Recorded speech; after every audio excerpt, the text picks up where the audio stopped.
نحمده ونصلي على رسوله الكريم اما بعد فاعوذ بالله من الشيطان الرجيم بسم الله الرحمن الرحيم رب اشرح لي صدري ويسر لي امري واحلل عقدة من لساني يفقهوا قولي. یہاں پر پھر لفظ تبرج استعمال ہوا ہے جو آگے سورت الاحزاب میں بھی آئے گا. متبرجات کا لفظ بے ر جیم ہے، برج لفظ بھی اسی سے ہے. تبرج کیا ہوتا ہے جس سے منع کیا گیا؟ کیونکہ لفظی ترجمہ یا مفہوم ہم نے اس کا کیا کیا؟ اظہار زینت، زینت کی نمائش یا زینت کو نمایاں کرنا. لیکن لفظ کا انالیسس کرتے ہیں، تبرج کا لفظی معنی ہے باب تفاعل سے ہے نمایاں ہونا، ابھرنا اور کھل کر سامنے آنا. ہر ظاہر اور ابھری ہوئی چیز کے لیے برج کا لفظ استعمال ہوتا ہے. برج کو برج اسی لیے کہا جاتا ہے کہ وہ باقی عمارتوں کے مقابلے میں نمایاں طور پر اوپر نظر آتا ہے. بادبانی کشتی کے لیے لفظ بارجہ استعمال ہوتا ہے کیونکہ وہ دور سے سمندر میں نظر آ جاتی اس کے بادبان کی وجہ سے. اب آپ میری شکل دیکھ رہے ہیں کہ بادبان کیا ہوتا ہے. جو نام جب آپ رکھتے ہیں خیابان بادبان تو کوئی نہیں پوچھتا، لیکن اگر میں یہ لفظ بولوں سب کو پوچھنا پڑتا ہے. جی ہاں، سیل بوٹ جو ہوتی. اصطلاح میں تبرج کا لفظ جب استعمال کیا جاتا ہے، یعنی یہ تو لفظی معنی تھا، لیکن لغت میں جب اس کا مفہوم آتا ہے تو اس کے 3 معنی ہوتے ہیں. ایک یہ جسم کے حسن کو نمایاں کرنا. وہ کیسے نمایاں ہوتا ہے؟ آپ میں سے کوئی بتائے گا؟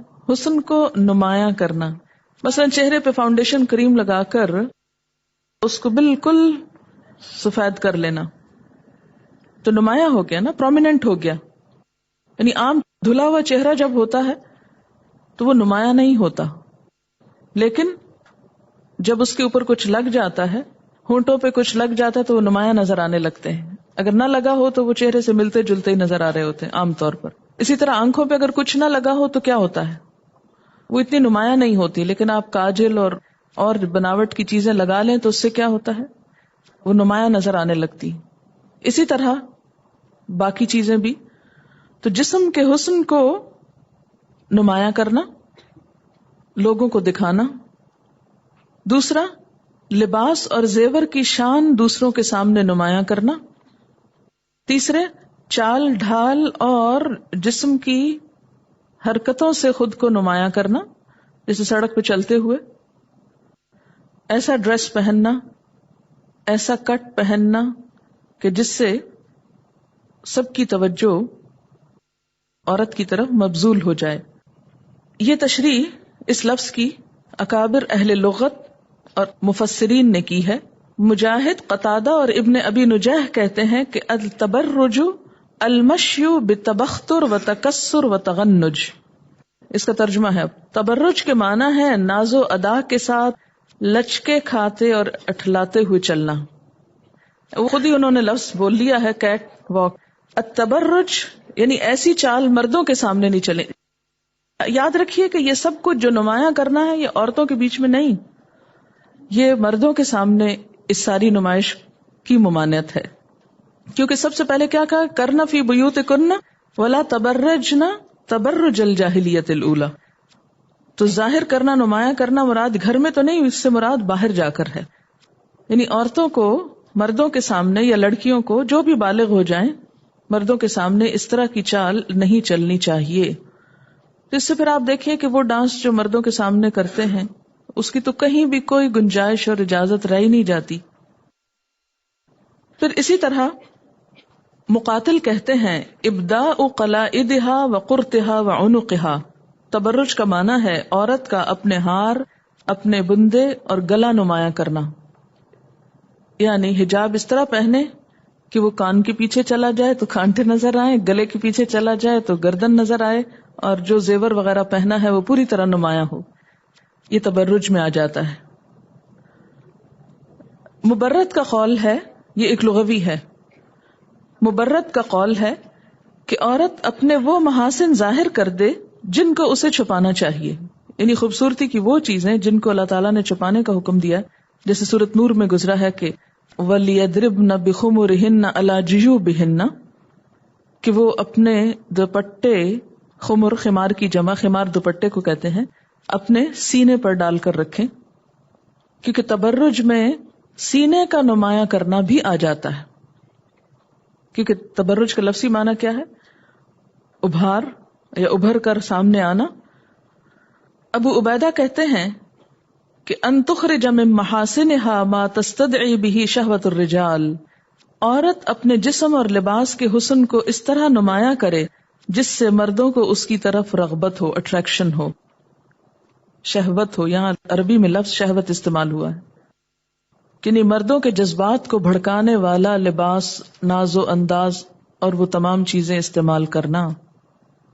وَلَا تَبَرَّجْنَ تَبَرُّجَ الْجَاهِلِيَّةِ الْأُولَى، اور جاہلیت کا لفظ جو ہے وہ اسلام سے پہلے دور کے کاموں کے لیے استعمال ہوتا ہے، اور دور جاہلیت میں عورتیں، عرب عورتیں سر ڈھانکتی تھیں، لیکن ڈھانکنے کا انداز ایسے ہوتا تھا جیسے آج کل آپ نے کشمیری عورتوں کو بعض اوقات اسکارف پہنے دیکھا ہوگا کہ پہن کے وہ پیچھے پھینک دیتی ہیں کہ جس سے سینہ، گلا، ہار، کانٹے سب زینت نمایاں ہو۔ اس سٹائل سے روکا گیا ہے۔ لا تبرجن تبرج الجاہلیت الاولی، یعنی جاہلیت اولی سے اگزامپل دے کے بات سمجھائی گئی کہ ان جیسے نہیں بننا، تم جاہلیت کے طریقوں کو فالو نہیں کرنا، تم مسلمان عورتیں ہو، اسلام کے طریقے کو فالو کرو گی۔ تو متبرج عورت وہ جس کا سر ڈھکا نہ ہو۔ تبرج خاص طور پر سر کے کھولنے کے لیے استعمال ہوتا ہے، کیونکہ جسم پر تو کچھ نہ کچھ اڑا ہی ہوتا ہے۔ متبرجہ اس عورت کے لیے بولا جاتا ہے جو مردوں کے سامنے اپنے حسن اور اپنی خوبصورتی کا اظہار کرے۔ تو چادر اتارنے کی اجازت کن بوڑھیوں کو ہے؟ جن کے اندر اپنی نمائش کا جذبہ ختم ہو چکا ہو۔ یہ بوڑھی عورت کے اوپر بڑے اچھے شعر کسی نے لکھ کے بھیجے ہیں۔ ہے یہ بوڑھی عورت کا حال، سفید ہو گئے اس کے بال، سوکھ چکی ہے اس کی کھال، ہو چکی ہے وہ بدحال، پھر کیسے اوڑے وہ پشال یعنی چادر، دھیمی ہو جائے اس کی چال، ختم ہو جائے اس کا جلال، بات بات پہ کرے سوال، ہے یہ بوڑھی عورت کا حال۔ تو ایسی عورت جو ہے اس کے اوپر قواعد من النساء میں آ جاتی ہے یہ بات، ٹھیک ہے۔ جو اپنی زیب و زینت سے آراستہ ہوں، خواہ وہ کتنی بھی بوڑھی ہوں، ان کو اجازت نہیں کہ وہ چادر اتاریں۔ وَأَن يَسْتَعْفِفْنَ خَيْرٌ لَهُنَّ وَاللَّهُ سَمِيعٌ عَلِيمٌ۔ یا ایھا الذین آمنوا، اے لوگو جو ایمان لائے ہو، لا تدخلوا بیوت النبی، نہ تم داخل ہو نبی صلی اللہ علیہ وسلم کے گھروں میں۔ گھروں کیوں کہا گیا، گھر کیوں نہیں کہا گیا؟ جی ہاں، اس لیے کہ تمام ازواج کے لیے الگ الگ حجرے تھے۔ ازواج مطہرات کے نام بتا دیتی ہوں کیونکہ عموماً ہم ان کے نام بھی نہیں جانتے ہوتے۔ اس میں حضرت خدیجہ ہے، حضرت عائشہ ہے، حضرت سودا ہے، حضرت حفصہ بنت عمر فاروق، حضرت زینب بنت خزیمہ، حضرت ام سلمہ، حضرت زینب بنت جہش، حضرت جویریہ، حضرت ام حبیبہ بنت ابی سفیان، حضرت میمونہ بنت حارث، حضرت صفیہ بنت حیی ابن اخطب، حضرت ماریہ قبطیہ اور سیدہ ریحانہ۔ الا ان یؤذن لکم، مگر یہ کہ اجازت دی جائے تم کو، الی طعام، کھانے کی طرف، یعنی خود مت جاؤ، کسی وجہ سے ہی جاؤ۔ وجوہات میں کیا وجہ ہو سکتی ہے؟ مثلا کھانے پہ بلایا گیا۔ غیر ناظرین اناہ، نہ دیکھنے والے، نہ انتظار کرنے والے، اناہ پکنا اس کا، بن بلائے مت جاؤ، اور جا کے دھرنا مار کے بیٹھے نہ رہو، اور اس بات کی ٹو نہ لگاتے رہو کہ کب کھانا پکے گا تو کھا کر اٹھیں گے۔ اناہ کا لفظی معنی ہے کسی چیز کی غایت اور پختگی، یعنی کسی چیز کا اپنے انجام کو پہنچنا۔ ولیکن لیکن، اذا دعیتم، جب بلائے جاؤ تم، فادخلوا، تو داخل ہو جاؤ، فاذا طعمتم، پھر جب تم کھا چکو، فانتشروا، تو منتشر ہو جاؤ، گھر چلے جاؤ۔ ولا مستأنسین لحدیث، اور نہ آرام پانے والے، انس پانے والے، مشغول ہونے والے باتوں میں، یعنی کھانا کھا کر بیٹھے مت رہو. ان ذالکم کان یؤذی النبی، یہ بات نبی صلی اللہ علیہ وسلم کو اذیت دیتی، تکلیف دیتی.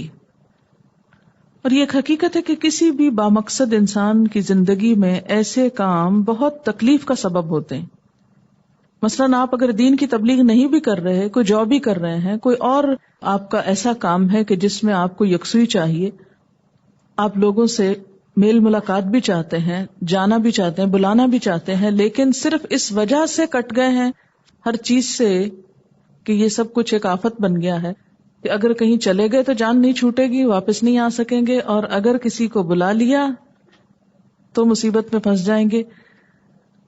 اس کے پھر یعنی ایک ریئیکشن کیا ہے کہ انسان بالکل انسانوں سے کٹ جاتا ہے. تو اس کا طریقہ کیا ہے کہ اصلاح ہو، سب اپنی اپنی اصلاح کر لیں، بلانے والے بھی اور جانے والے بھی. اور اس میں خاص طور پر یہ بات یہاں اس لیے بھی کی گئی کہ کہتے ہیں کہ حضرت زینب رضی اللہ تعالیٰ عنہ سے جب آپ کا نکاح ہوا تھا تو ولیمے کی دعوت پر جب لوگوں کو بلایا گیا تو بہت دیر تک بیٹھے رہے. اس میں حضرت انس کی روایت ہے کہ رات کے وقت ولیمے کی دعوت تھی، عام لوگ تو کھانے سے فارغ ہو کر رخصت ہو گئے، مگر 2-3 حضرات بیٹھ کر باتیں کرنے میں لگ گئے آپس میں. تنگ آ کر حضور اٹھے اور ازواج مطہرات کے ہاں ایک چکر لگایا، واپس تشریف لائے تو دیکھا کہ وہ ابھی بھی بیٹھے ہیں. آپ پھر پلٹ گئے اور حضرت عائشہ کے گھر جا کر بیٹھ گئے. اچھی خاصی رات گزرنے پر جب آپ کو معلوم ہوا کہ وہ چلے گئے ہیں تب آپ حضرت زینب کے مکان پہ تشریف لائے. تو اس کے بعد تو بالکل ناگزیر ہو گیا کہ لوگوں کو ایسی بری عادتوں پر متنبہ کر دیا جائے. جب بعض اوقات ایسا ہوتا ہے نا کہ سب چلے جاتے ہیں تو صرف 1-2 ہی نہیں اٹھتے اور وہ آپس کی گفتگو اور بحثوں اور سیاست کی ڈسکشنز میں لگے رہتے ہیں. اس کا نہ اہل خانہ سے کوئی تعلق ہوتا ہے نہ کسی اور کو اس سے کوئی دلچسپی ہوتی. تو یہ بھی ستانے کے انداز ہیں. ان ذالکم کان یؤذی النبی، یہ حرکتیں تمہاری نبی صلی اللہ علیہ وسلم کو اذیت دیتی ہیں. فیستحیی منکم، مگر وہ شرم کی وجہ سے کچھ نہیں کہتے، حیا کی وجہ سے کچھ نہیں کہہ پاتے. واللہ لا یستحیی من الحق، اور اللہ حق بات کہتے ہوئے شرماتا نہیں. جیسے پہلے پارے میں بھی آتا ہے نا، ان اللہ لا یستحیی ان یضرب مثلا ما بعوضۃ فما فوقها. پھر اس کے بعد فرمایا وَإِذَا سَأَلْتُمُوهُنَّ مَتَاعًا، اور جب تم سوال کرو ان سے کسی بھی کام کی چیز کا، فائدے کی چیز کا، ضرورت کی چیز کا. متاع کہتے ہیں نا برتنے کی چیز، برتن وغیرہ جیسے ہوتا ہے، برتن کو بھی برتن اسی لیے کہتے ہیں نا. وَإِذَا سَأَلْتُمُوهُنَّ مَتَاعًا، اور جب مانگنا ہو تم کو ان سے کچھ ضرورت کی چیز، فَاسْأَلُوهُنَّ، تو مانگو ان سے، مِن وَرَائِ حجاب، حجاب کے پیچھے سے، پس پردہ، پردے کے پیچھے سے مانگو، سامنے آ کر نہیں. یہی آیت ہے جس کو آیت حجاب کہا جاتا ہے.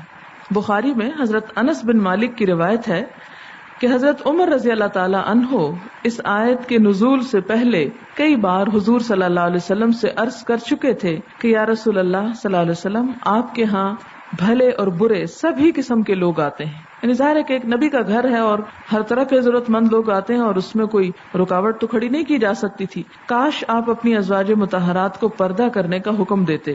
ایک اور روایت میں ہے کہ ایک مرتبہ حضرت عمر رضی اللہ تعالی عنہ نے ازواج رسول صلی اللہ علیہ وسلم سے کہا کہ اگر آپ کے حق میں میری بات مانی جائے تو کبھی میری نگاہیں آپ کو نہ دیکھیں. لیکن چونکہ حضور صلی اللہ علیہ وسلم خود قانون نہیں بناتے تھے، آپ اللہ تعالیٰ کے اشارے کے منتظر رہتے. ظاہر ہے کہ اگر آپ اپنی طرف سے کوئی بات کہتے تو وہ ایک جبر ہوتا. تو اس کے بعد یہ حکم آ گیا اور آپ صلی اللہ علیہ وسلم کے گھر کے دروازوں پہ پردے لٹک گئے، اور اسی طرح باقی تمام مسلمانوں نے بھی اپنے گھروں پر پردے لٹکا لیے کہ کوئی شخص بھی اب ڈائریکٹ گھر کے اندر داخل نہ ہو، اجازت کے ساتھ ہو، اور کوئی کسی کے گھر میں مت جھانکے. کیوں؟ ذالکم اطہر لقلوبکم وقلوبہن، یہ بات زیادہ پاکیزہ ہے تمہارے دلوں کے لیے اور ان کے دلوں کے لیے. قم کون ہے؟ صحابہ کرام. اور ہننا کون ہے؟ ازواج مطہرات. کیا نعوذ باللہ ان کے اندر کوئی خرابی تھی؟ دونوں طرف انتہائی پاکیزہ لوگ تھے. ان مردوں سے بڑھ کر بھی پاکیزہ شاید ہی آپ کو کہیں اور کوئی ملے. اور ان خواتین جن کو امہات المومنین کہا گیا، ان سے بھی بڑھ کر کوئی پاکیزہ عورت شاید کہیں اور ملے. لیکن اس ساری پاکیزگی کے باوجود کیا فرمایا کہ انسان ہونا انسان، لہذا پردے سے فائدہ کیا ہوگا کہ پاکیزگی بڑھ جائے گی. ہمارے ہاں کیا کہا جاتا ہے؟ دل پاک ہونے چاہیے، نگاہیں پاک ہونی چاہیے، پردے کی کیا ضرورت ہے؟ یہاں کیا بتایا جا رہا ہے؟ پردے سے ہی پاکیزگی آئے گی، حجاب ہی پاکیزگی کا سبب ہے. خواہ تم کتنے ہی نیک اور پاک ہو لیکن انسان ہو، اور کوئی بھی شخص خود کو پاک نہ کہے اور پاک کہہ نہیں سکتا. لا تزکوا انفسکم بل اللہ یزکی من یشاء، اللہ جسے چاہتا ہے پاک کرتا ہے. تو گویا حجاب یا پردے کی حکمت اور علت کس کو کہتے ہیں؟ سبب، وجہ کیا ہے کہ اس سے مرد اور عورت دونوں کے دل ایک دوسرے کے ساتھ فتنے میں مبتلا ہونے سے محفوظ رہیں گے، فتنہ پیدا نہیں ہوگا. ذالکم اطہر لقلوبکم وقلوبہن، یعنی بے حجاب سامنے آنے سے دلوں کی پاکیزگی برقرار نہیں رہ سکتی. حجاب پاکیزگی کا سبب ہے، اس میں مددگار ہے. وما کان لکم ان تؤذوا رسول اللہ، اور تمہارے لیے جائز ہی نہیں کہ تم اللہ کے رسول صلی اللہ علیہ وسلم کو ایذا دو، ستاؤ. آپ کو ستانے کے کیا طریقے ہو سکتے تھے؟ نمبر 1، بغیر اجازت آپ کے گھر آ جائیں، عین کھانے کے وقت میں پہنچ جائیں، یا آ کر بیٹھے رہیں اور کھا کر جائیں، یا کھانا کھا کر بیٹھے رہیں، یا آپ کی مرضی کے خلاف، مرضی کے بغیر بیٹھے چلے جائیں، یا پھر بغیر حجاب کے ازواج مطہرات سے بات کریں، یا کوئی بھی نافرمانی کر کے. کسی بھی قسم کی نافرمانی اللہ کے رسول صلی اللہ علیہ وسلم کو ایذا دیتی. وَلَا أَن تَنكِحُوا أَزْوَاجَهُ، اور نہ تم نکاح کرو آپ کی بیویوں سے، یہ بھی اذیت دینے والی بات ہے. من بعد ہی، آپ کے بعد، ابدا، کبھی بھی. یعنی کسی بھی مرد کے لیے یہ بات تکلیف دہ ہوتی ہے کہ اگر اس کو بتایا جائے کہ تمہارے فوت ہونے کے بعد تمہاری بیوی کی شادی فلاں سے کر دیں گے، اور آپ کی بیویاں تو امہات المومنین قرار پائیں، اس لیے خاص طور پر اس سے منع کر دیا. ان ذالکم کان عند اللہ عظیما، یہ اللہ کے نزدیک بہت بڑا گناہ ہے. کون سا؟ آپ کو ستانا اور آپ کی ازواج سے نکاح کی بات سوچنا بھی. اور اس لیے بھی ازواج مطہرات کا پردہ عام عورتوں سے زیادہ تھا، یا خاص طور پر ان کو خطاب کر کر کے پردے کی بات کی گئی کہ بغیر پردے کے ایسا نہ ہو کہ کوئی بھی ایسا فتنہ کھڑا ہو جائے. ان ذالکم کان عند اللہ عظیما، ایسی تو بات سوچنا بھی اللہ کے نزدیک بڑی بات ہے. ان تبدوا شیئا او تخفوہ، اگر تم ظاہر کرو کوئی چیز یا تم اس کو چھپاؤ. فإن اللہ کان بکل شیء علیما، تو بے شک اللہ تعالیٰ ہر چیز کو جاننے والا ہے. یعنی کوئی چیز ہو سکتا ہے تم زبان پہ نہ لاؤ، تمہارے دل میں ہی ہو، وہ بھی اللہ کو پتا ہے. اب جب پردے کا حکم نازل ہوا تو محرم اور نامحرم کی پہچان ضروری ہوئی کہ کس کے سامنے آئے اور کس کے سامنے نہ آئے. تو ازواج مطہرات کو بطور خاص یہ بتایا گیا کہ لا جناح علیہن، ان پر کوئی گناہ نہیں. اور ازواج مطہرات کے بعد باقی تمام عورتیں بھی مراد ہیں کیونکہ وہ رہنما ہیں عام خواتین کی. ان پر کوئی گناہ نہیں. فی آبائہن، ان کے باپوں کے معاملے میں، یعنی اپنے باپ کے سامنے جانے میں کوئی حرج نہیں، کوئی گناہ نہیں. ولا ابنائہن، نہ اپنے بیٹوں کے سامنے. ولا اخوانہن، نہ اپنے بھائیوں کے سامنے، سگے ہوں ستیلے ہوں رضائی ہوں سب برابر ہیں. ولا ابنائے اخوانہن، اور نہ اپنے بھائیوں کے بیٹے یعنی بھتیجوں کے سامنے. ولا ابنائے اخواتہن، اور نہ بیٹے ان کی بہنوں کے یعنی بھانجے. ولا نسائہن، اور نہ اپنی عورتوں کے سامنے. اس کی مزید تفصیل سورۃ نور میں آپ پڑھ چکے ہیں. ولا ما ملکت ایمانہن، اور نہ ان کے مملوکوں کے سامنے. مملوک کی تفسیر بھی یاد ہوگا آپ کو، سورۃ نور میں گزر چکی، جس میں حضرت فاطمہ رضی اللہ تعالی عنہا کی مثال دی گئی تھی جب ایک غلام ان کے سامنے آئے تھے اور نبی صلی اللہ علیہ وسلم کے ساتھ. تو آپ نے فرمایا تھا کہ پریشان نہ ہو، کیونکہ سر ڈھانپتی تھی تو پاؤں کھل جاتے، پاؤں ڈھانپتی سر کھل جاتے، نہیں ایک ہی ڈریس ایسا تھا. آپ نے فرمایا پریشان نہ ہو، تمہارے سامنے تمہارا باپ اور غلام ہی تو ہے. واتقین اللہ، اور ڈرو اللہ سے، تقوی، کیونکہ تقوی کے بغیر پردے کا کوئی فائدہ نہیں، تقوی اصل مقصود ہے۔ اگر کوئی شخص خود کو پورا ڈھانپ کے بھی اپنی نگاہوں کی حفاظت نہیں کرتا اور پردے کی روح کو پورا نہیں کرتا تو پھر وہ محض کہنے کا پردہ ہے۔ یعنی پردے کا اصل مقصد کیا ہے؟ قلب و نظر کی طہارت، عصمت و عزت کی حفاظت۔ ظاہری پابندیاں گناہ سے نہیں بچا سکتی انسان کو جب تک دل میں تقویٰ نہ ہو۔ بہت سے لوگ برقعے پہن کے، پردے کر کے بھی بہت خرابیاں کرتے ہیں۔ اس لیے واتقین اللہ ان اللہ کان علی کل شیء شہیدا، بے شک اللہ تعالیٰ ہر چیز پر گواہ ہے، گھر میں بھی دیکھتا ہے تم کو، باہر بھی دیکھتا ہے، دل کے اندر بھی جھانکتا ہے۔ یہ ایک چھوٹا سا واقعہ کسی نے بھی دیا ہے مجھے، یہ لکھا ہے کہ یہ واقعہ ریاض میں ایک مال پہ پیش آیا۔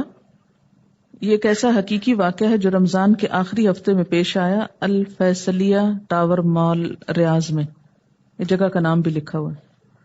کہتے کہ مال پر چند عرب نوجوان عورتیں چل رہی تھیں، ان میں سے ایک اگرچہ وہ کالی عبایا میں تھی، وہ اس کو ہوا میں لہراتی ہوئی، لچکتی اٹھلاتی ہوئی اس طرح چل رہی تھی جو اسلام کے منافی تھا۔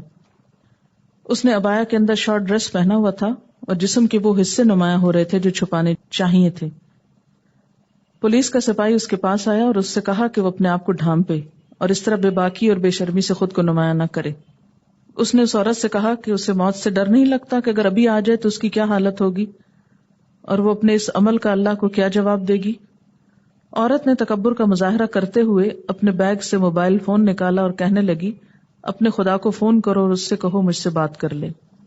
متوق کو اس رد عمل اور عرب مسلمان خاتون کی دیدہ دلیری پہ حیرت ہوئی اور اس نے 3 دفعہ کہا حسبنا اللہ و نعم الوکیل اور استغفر اللہ کہتا ہوا چلا گیا۔ عورت بھی چل پڑی۔ 5 منٹ بھی نہ گزرے ہوں گے کہ عورت اس مال کے چکنے فرش پر گر پڑی، اس کے جسم سے گندگی خارج ہوئی اور وہ وہیں پر فوت ہو گئی۔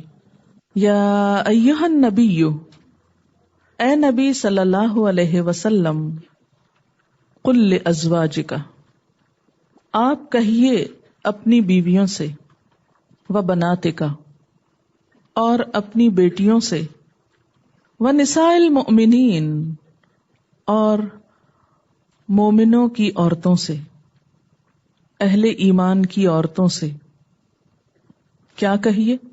یدنین علیہن، لٹکا لیا کریں اپنے اوپر، ڈال لیا کریں اپنے اوپر، من جلابیبہن، اپنی چادروں میں سے، اپنے جلباب میں سے۔ کیوں؟ ذالکا، یہ بات، ادنا، زیادہ قریب ہے، مناسب ہے، ان یعرفنا، کہ وہ پہچان لی جائیں، ان کی پہچان ہو جائے، فلا یؤذین، تو وہ نہ ستائی جائیں، وکان اللہ، اور ہے اللہ تعالی، غفور الرحیم، غفور الرحیم۔ یعنی عورتوں کے خود کو سنبھالنے کے باوجود اگر کوئی خبیث ان کو چھیڑتا ہے تو ان کا قصور نہیں، ان سے اللہ تعالیٰ درگزر فرمائے گا۔ یہاں پر آپ دیکھیے کہ حکم اللہ تعالیٰ کا ہے، خطاب نبی صلی اللہ علیہ وسلم کو ہے اور آپ کے ذریعے کہلوایا جا رہا ہے۔ تو اس سے کیا پتہ چلتا ہے کہ اتنا تاکیدی حکم ہے کہ جس میں اللہ تعالیٰ کا حکم تو ہے ہی لیکن آپ کی زبان سے کہلوایا جا رہا ہے تاکہ اسے معمولی بات نہ سمجھا جائے۔ سب سے پہلے ازواج مطہرات کو مخاطب کیا گیا کہ گھر سے بات شروع ہو، ازواج مطہرات اپنا نمونہ پیش کریں، پھر بیٹیوں کا ذکر ہے، وبناتک، اور پھر نساء المومنین، ساری مومن عورتیں۔ یعنی یہاں پر آپ دیکھیے کہ نساء مومنات نہیں کہا گیا، نساء المومنین کہا گیا ہے، مومنوں کی عورتیں۔ ایک طرح سے مردوں کو ذمہ داری دی جا رہی ہے کہ وہ بھی اپنی ذمہ داری پوری کریں، عورتوں کو اس ذمہ داری یا اسلام کے اس حکم کو پورا کرنے میں۔ مومنوں کی عورتوں سے کہہ دیجئے کیا کہہ دیجئے؟ یدنینا، یدنی، ادنا یدنی، ادنا، اور صلہ ہے الا۔ ادنا کا اصل معنی ہوتا ہے قریب کرنا، اسی سے لفظ دنیا نکلا ہے، دنو بھی اسی سے ہے، تو یدنی قریب کر لیں اور لپیٹ لیں، لپیٹنے کے معنوں میں بھی آتا ہے، لیکن جب اس کے ساتھ صلہ الا آتا ہے تو اس کا معنی ہوتا ہے اوپر سے نیچے لٹکانا، ارخاء، یعنی یہاں پر خالی یدنینا نہیں ہے بلکہ یدنینا علیہن ہے۔ الا اوپر کو بھی کہتے ہیں، لپیٹ لیں اپنے اوپر سے، اور اوپر کہاں سے شروع ہوتا ہے؟ کندھوں سے، سر سے شروع ہوتا ہے، یعنی سر سے صرف سر تک نہ کریں، اس کو بھی لٹکائیں۔ کیا چیز؟ من جلابی بہننا، اپنے جلبابوں میں سے۔ یہ جلباب کیا چیز ہے؟ جلباب کی تشریح اہل لغت نے یوں کی ہے، ہوا الرداء فوق الخمار، ہوا الرداء فوق الخمار، وہ چادر ہے دوپٹے کے اوپر کی یا دوپٹے سے اوپر کی۔ خمار کیا ہوتا ہے؟ دوپٹہ یا اسکارف، خمر سے ہے نا یہ لفظ، اور یاد ہوگا آپ کو جب خمر کے بارے میں ہم نے پڑھا تھا کہ خمر کی ڈیفینیشن کیا ہے، الخمر ما خامر العقل، کہ خمر وہ ہے جو عقل کو ڈھانپ لے، یعنی شراب کی ڈیفینیشن کیا ہے؟ جس سے عقل جاتی رہے۔ تو یہ اصل میں خمر کا لفظ بھی خمار سے نکلا، اور خمار کہتے ہیں عورت کے سر کے کپڑے کو جس سے سر لپیٹا جائے۔ سورۃ نور میں ہم نے پڑھا کیا حکم دیا گیا تھا کہ اپنا خمار جو ہے، دوپٹہ جو ہے، اس کو اپنے سینے پر بھی ڈالیں، اور یہاں کیا کہا جا رہا ہے کہ جلباب کو اوپر سے لٹکائیں، یعنی صرف خمار کافی نہیں، صرف دوپٹہ کافی نہیں، بلکہ دوپٹے کے اوپر چادر ڈالیں، اور صرف ڈالیں ہی نہیں بلکہ اس کو لٹکائیں بھی۔ یدنینا علیہن، یعنی صرف لپیٹنا نہیں بلکہ لٹکانا مقصود ہے۔ اور یہ بھی یاد رکھیے کہ یدنینا الیہن نہیں ہے، طرف اپنے، کیا کہا؟ علیہن۔ الا اور علا میں فرق ہوتا ہے۔ تو جلباب کیا چیز ہے؟ بڑی چادر جو خمار یعنی اندر کے ڈریس کے اوپر لی جاتی۔ ایک لفظ ہم نے پڑھا تھا لباس، جو سورۃ الاعراف میں آیا تھا، پھر اس کے بعد ہم نے خمار پڑھا، دوپٹے کی بات پڑھی۔ لباس کہتے ہیں ڈریس جو انسان جسم کو چھپانے کے لیے پہنتا ہے، جس کو زینت بھی کہا گیا، خذوا زینتکم عند کل مسجد، اپنی زینت پکڑو ہر مسجد کے قریب، یعنی لباس وہ چیز ہے جس کے بغیر نماز نہیں ہوتی، جو انسان کے سطر کو ڈھانپتا ہے، جو خوبصورت ہوتا ہے، جیسے شوہر اور بیوی کو ایک دوسرے کا لباس کہا گیا، ہن لباس لکم وانتم لباس لہن۔ اور اس قمیص شلوار کو عموماً لباس جیسے کہا جاتا ہے، تو اس کے ساتھ عورت کے لیے خمار بھی ہوتا ہے جو اس کے سر کو ڈھانپتا ہے۔